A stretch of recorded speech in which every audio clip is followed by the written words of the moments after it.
Live from Los Angeles, welcome back to Good Morning LaLa. And I'm so excited to welcome a very like-minded lady to the show. She's a TV host and an incredible content creator with insane style. Lina Noory, thank you so much for being with us. Thank you guys so much for having me. So our paths have crossed so many times on the red carpet, and I love what you do, your interviews. Tell us a little bit about your journey to becoming a television host and personality. It's funny because I've been listening to the other interviews and all of you speaking, Rob, yourself, and then Jeslyn, and I feel like I'm at home. So my journey began actually liking fashion and beauty and being an on-camera host started because it was an insecurity of mine. I thought that if I made myself pretty on the outside, I looked a certain way, my hair looked a certain way, I was dressed a certain way, that people would accept me. And a lot of it stemmed from, I know all of us have been bullied in different ways, but when I was younger, I was bullied a lot. And so what actually started off of like coding and an insecurity built up into something that I now feel like I found my purpose. And that purpose is not just, advocating, outer beauty, it's also advocating inner beauty. So I use my platform. I create styling videos for hair and makeup and everything else. But then I kind of like just throw in those little, so how do you guys feel this morning? And talking about gratitude and talking about a lot of the people that you were talking about, Dr. Joe Dispenza. Yeah. I live by him. Yeah. My boyfriend actually tells me there's like a rule that his name is like limited to like X amount of like, to give you a quota. So I live by Dr. Joe Dispenza. Bruce Lipton is amazing if you guys have ever looked into him. And so what actually, as I mentioned, had started off as wanting to be accepted, wanting to be approved, wanting to have people like me, think I'm pretty, or things like that ended up being something that is not only my purpose in life, but I'm using it to now inspire other women because I feel like I kind of didn't have someone to look up to growing up. I mean, I looked up to Buffy the Vampire Slayer. Yeah, that was a pretty dope show, though. That was such a good show. Are you kidding? Yeah. She didn't care what anybody thought. She always wore a leather jacket over a dress, and so that's why I wear a lot of leather jackets. It's an homage to Buffy. When did you ever not feel pretty? That's what I want to know. Look at you. I actually haven't felt pretty until recently. Really? Ironically, I've been on this journey of self-love. I started reading Eckhart Tolle about 7 years ago. He's one of my favorites, Power of Now and New Earth. So that was like the journey. But I heard one of you saying earlier, because I was eavesdropping on these amazing conversations, that a lot of people sound happy, or they say that they're happy, but it doesn't really resonate. And I think that the true way to show yourself or to feel happiness is practicing self-love.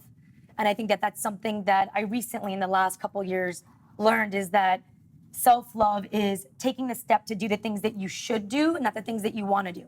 Drinking water, getting an adequate amount of sleep, practicing gratitude is probably, I would say, the number one thing that has changed my life.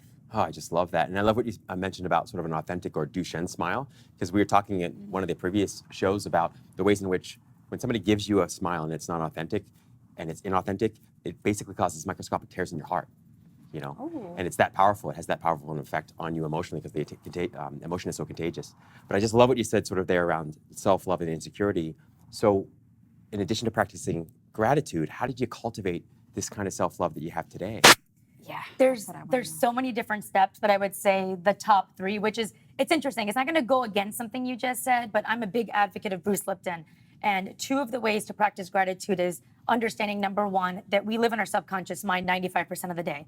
So basically every day we wake up, we're set to repeat what we did yesterday for 95% of our day.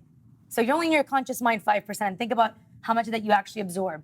So what I had to do was I had to go against what I thought growing up, which is the lack of self-love.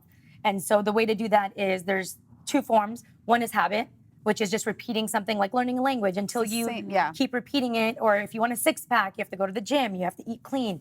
So what habit is that what's very important to me is how I go to sleep and how I wake up. So you're in your theta brain state 10 minutes before you go to sleep and 10 minutes when you wake up. That's pretty much the only time frame that you can rewrite your subconscious mind. So I listen to affirmation videos.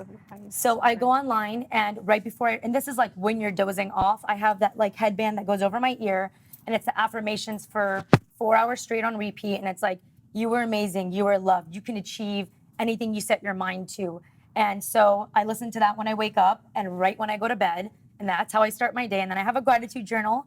And the reason why the gratitude journal is important to me is that 3 of the gratitudes that I put in there is you are blank, or so it's actually me saying it to myself. So I am proud of myself because I'm amazing because, and I love myself because. So it just reaffirms through habit that you love yourself and you're practicing. And what's interesting, so this is the part that I said that kind of goes different than what you just said, was the Dr. Bruce Lipton talks about how even when you're not happy, you have to just keep repeating, I am happy, every single day, all throughout the day, especially when you get a negative thought or like a thought that doesn't make you feel good about yourself. You're supposed to substitute that thought, not dismiss it, let the thought come, let it pass, and then say, I am happy, and smile. And that there's a mind and body connection whereby physically smiling and saying, I am happy, you have put that happy thought in your head. And that just kind of like spreads down with like the... I It's love basically that. not letting your body be your mind, because our bodies, like she said, we're so accustomed to the same thing every day, and you have to actively go in there and change those, change the frequency, and you have to do it. You're right about those 10 minutes before you go to sleep, where it's like that in the middle, when you're in the middle of like maybe falling asleep, but you're kind of aware, and you're just downloading all this new information that we so desperately need. So I I did that for years, but I didn't have the headband. Where'd you get the headband at, man? She makes it I would have felt so cool with that really Karate good. Kid headband. What does your boyfriend think when you're going to sleep with that headband? He honestly, he loves it because he actually says he's seen such a change since I've started it. And I think it's so important to just reaffirm how you feel about yourself. Because if you don't practice self-love, like how are you going to give love to the world? How are you going to give love in what you do, who you are, your friends and your family, if you don't truly love yourself? And I think a lot of people just throw around the word self-love, but they don't know what that means. And I can tell you firsthand that in this entire journey, I'm just now actually starting to learn what that truly means. Well, thank you for sharing that with us, Lina. We really appreciate it. Please tell everyone where they can find and follow you. You can find me everywhere at Lina Noory. See you back. I'll be following you, girl. Nice to meet you.